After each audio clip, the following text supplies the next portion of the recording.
This one from Johnny. He said, what is your opinion on Jeff hitting in the bottom third of the lineup despite his success? Do you like it for the way it extends the lineup, or do you feel at a certain point they need to bump him up to get him more at-bats? This is the official podcast of Jeff McNeil. It has been that way for a long time. I'm going to be honest, Joe. At first, I was like, man, I love when I read the lineup and I see Jeff McNeil 7th because the length of the lineup excited me, and the way McNeil is playing this year and the kind of at-bats he's forcing, and the fact that they have been driving in runs this year, something they were just very poor at in every aspect last year. It's a pretty tough sell for McNeil to hit 7th. You love the way it extends the lineup, but at the end of the day, your 1 through 5 is what wins and loses you baseball games.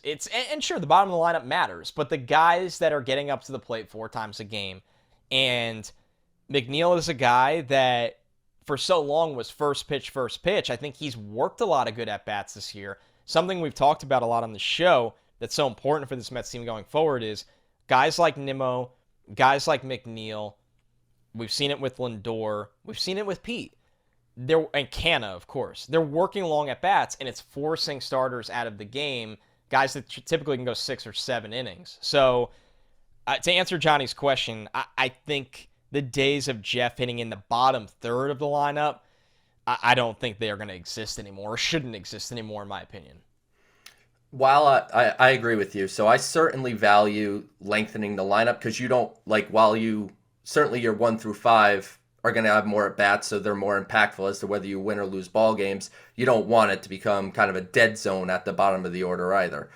With that said, I want the best players in my lineup getting the most at bats possible. And Jeff McNeil right now is looking like the Jeff McNeil that, had his first 3 seasons hitting over 300 with an over 380 on base.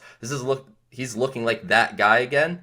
And I want that guy hitting as much as possible, having the opportunity to drive in runs, and also at times be a catalyst for the guys like Pete Alonso and Francisco Lindor in the middle of the lineup.